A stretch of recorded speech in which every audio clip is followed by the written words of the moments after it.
हाग्रामा महिलानि दैदेननाय बिपिएफआ जौ लोंनानै मेम'रेन्डामखौ होदों। जौ लोंनानै धरना होखांनायनि उनाव निसा गानानै मेम'रेन्डामखौ गथायदों। बिथाङा ओंखायनो बुंदों आं सन्देह खालामदों जे 1 तारिख जुलाइआव बिसोरो जौ लोंनानै धरना होदों आरो जेब्लानाखि जौआ गाबाय 3 तारिख जुलाइआव बिथांमोना मेम'रेन्डामखौनो उइथड्र खालामफिनबाय। साहस दंब्ला बिपिएफआ मेम'रेन्डामखौ मानो बोखांफिनदों? सत साहस दङबा मानो उइथड्र खालामदों? गाबोनसो उदालगुरियाव होनाय मेम'रेन्डामखौ उइथड्र खालामनाय नङा, बिनि मा गेरेन्टि दं? बेनि गुबै बाथ्राखौ रोखा होनांगौ बिपिएफआ। बेफोर सोंथि आरो गोख्रों बाथ्राया जों बुंनाय नङा। बेखौ बुंदों मिरु UPPLनि गाहाय नेहाथारि राजु नार्जारिया। खौरांगिरि मेलाव हाग्रामा महिलानि हेंथायै गोबां गोख्रों बाथ्राफोरखौ बुंदों बिथां राजु नार्जारिया। रायजो राजाफोरखौ थगायनाय आरो प्रमद बर'खौ आरजाथावै बाथ्रा बुंनायनि थाखाय हाग्रामा महिलारिया निमाहा बिनांगौ। जुदि हाग्रामा महिलारिया थाबैनो निमाहा बियाब्ला बिनि हेंथायै मानहानि केस होगोन। नंगौ, उदालगुरि बियाबखौ लकसभा बियाब सोरजिनांगौ आरो बिपिएफआ मेम'रेन्डाम बोखांफिननायखौ लानानै फारसेनिफ्राय गोख्रों रावजों फिनजाथाय होदों बिथां राजु नार्जारिया। दानिया फैदो बिथाङा मा बाथ्रा बुंदों जोंनि बड'लेण्ड बुब्लिनि गेजेरजों नोंथांमोननि गेजेराव लाबोदों। खौरांगिरि लोगोफोर, दिनै जोङो UPPL हानजानिफ्राय मोनसे बाव खौरांगिरि मेल लिंनायाव नोंथांमोना नुजाफैनायनि थाखाय गोजोननाय बावहरग्रोनाय जाबाय। दासान्दि जे जोंनि BPF हानजानि आफादगिरि हाग्रामा महिलारि बिथाङा माखासे बेसलेस एलिगेसन जोंनि UPPL हानजानि मानगोनां आफादगिरि प्रमद बर' बिथां, लोगोसे बिथाङा BTRनि चिफ प्रमद बर' सारनि एगेन्स्टै माखासे आरजाथावै आनएक्सेप्टेबल माखासे एलिगेसन्स बिथाङा होगासिनो दं। बेफोर माने एलिगेसन्सफ्रा एकदम बिथा गैथारै आरो माखासेया मिनिथाव आरो माखासेया लाजिथाव। बिथांमोना हयथ' 1 तारिख जुलाइआव गसाइगाव SDO सिभिल अफिसनि मोखाङाव जौ फेनानै धरना होनानै मोनसे मेम'रेन्डाम होदोंमोन खोमा। जौ लोंनानै बिथांमोना बेखौ मेम'रेन्डामखौ होदोंमोन खोमा जे 3 जुलाइ खालि बे मेम'रेन्डामखौ बिथांमोना बोखांनानै लाफिनबाय। क'क्राझार लकसभा, उदालगुरि लकसभा, परबतजरा MLA समस्ति, गसाइगाव MLA समस्ति बे रिजार्भ जानांगौ होननानै बिथांमोना 1 तारिख जुलाइआव मेम'रेन्डाम होबाय। आं सानो बिथांमोना जौ लोंनानै होदोंमोन खोमा। ओमफ्राय जेब्लानाखि जौआ फेगाबाय 3 तारिख जुलाइआव बे मेम'रेन्डामखौ बिथांमोना बोखारनानै लाफिनबाय। नङाबा मानो बोखारनानै लाफिनखो सानसे उनावनो? 1 तारिख जुलाइआव होबाय, 3 तारिख जुलाइआव बोखारनानै लाफिनबाय। मानो बोखारखो बेखौ? दा बिथांमोना बिनि क्लियारिफिकेसनखौ होनांगौ। नैथियाव बिथांमोना बुंगासिनो दं जे जों UPPL हानजाया आरो जोंनि मानगोनां आफादगिरि प्रमद बर' बिथाङा उदालगुरि लकसभा समस्तिखौ जानायखौ लुबैया, ओंखायनो बिथाङा सिरि दं होनना बुंदों।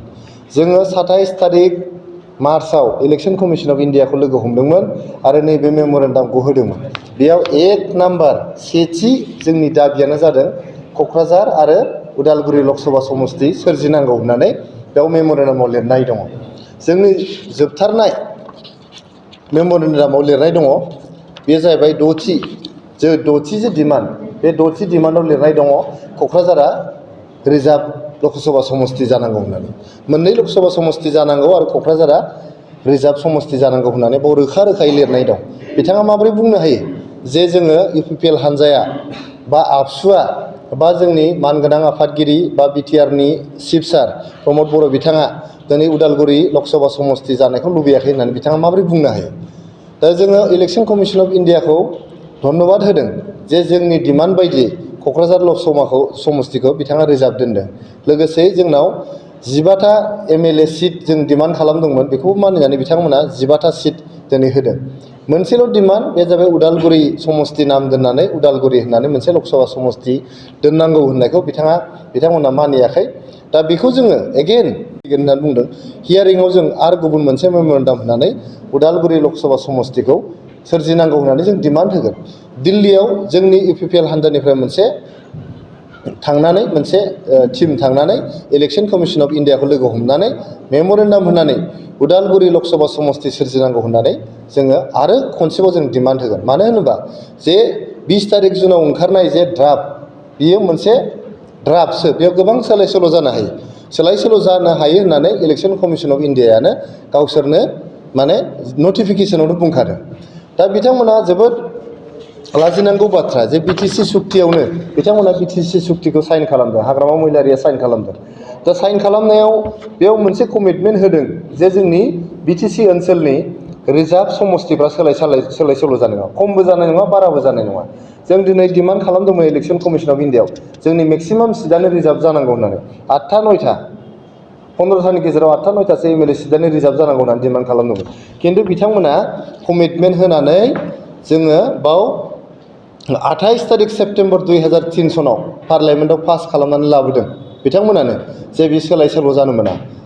जोंनि संबिजितनि 332 दफानि 90थि खेब सोदांनायनि गेजेरजों जोंनि बिटिआर ओनसोलाव रिजार्भेसनखौ खुनु पद्धति सोलाय सोल' खालामनो मोननाय नङा होननानै बिथांमोना रिटेन कमिटमेन्ट होनानै बेखौ पार्लियामेन्टआव पास खालामनानै लाबोदों।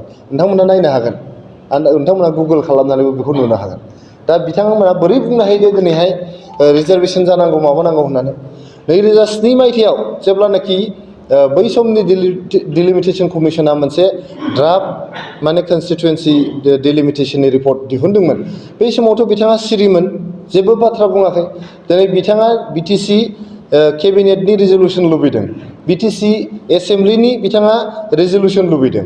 बिथाङा मुभ खालामदों 11 तारिख जुलाइआव जेलानाखि बिटिआर एसेम्ब्लिया जागोन होमबा बे बिटिआर एसेम्ब्लियाव बिथाङा मोनसे रेजलिउसन मुभ खालामदों।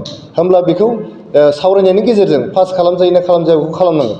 नाथाय बिथाङा फिननाय होनांगोन जे गाव जे 2007 मायथाइयाव जेब्लानाखि सरकाराव दंमोन, बिटिसि सरकार बिथाङा सालायगासिनो दंमोन, होमब्ला मानो बिथाङा एसेम्ब्लि रेजलिउसन मुभ खालामाखै? बिथाङा होमब्ला केबिनेट रेजलिउसन मानो मुभ खालामाखै बै टाइमाव? बिथाङाथ' सिरि दङमोन आरो बिथाङा दिनै रायजोखौ थगायनो नागिरदों। बिथाङा 27 मार्चआव जेलानाखि डिलिमिटेसन कमिसना गुवाहाटीनि रेडिसन ब्लुआव फैदों, जोंबो दंहैयोमोन बाव, आं निजे दङमोन। आंथ' हाग्रामा महिलारि बिथांखौ नुवाखै, बिथांमोननि हान्जानि गोबां दैदेनगिरिखौ नुदों आङो, नाथाय आङो हाग्रामा महिलारिखौ नुवाखै। होमब्ला बिथाङा खुनु सिनसियारिटि गैया, खुनु कमिटमेन्ट गैया। गावनो नुजाथारनानै जे कमिसनखौ बिथाङा बुंनांगौमोन, दिनै बिथाङा कमिसनखौ बुङाबालायनो, कमिसननो लिराबालायनो बिथाङा दिनै रायजोफोरखौहाय नैबे माइ गायनांगौ फुनांगौ समाव, आबाद मावनांगौ समाव, दैज्लांनि बोथोराव माने राजा लामायाव लाबोनानै सोरबा एसडिअ अफिस मोखाङाव, डिसि अफिस मोखाङाव लाबोनानै बिथांमोननि खामानिखौ खथि खालामनानै रायजो राजानि खथिसो खालामगासिनो दं बिथाङा।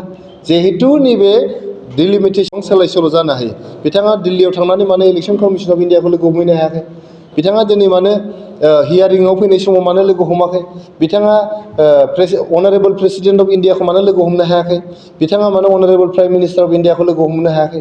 अनारेबल हम मिनिस्टारखौ बिथाङा मानो लोगो हमनो हायाखै?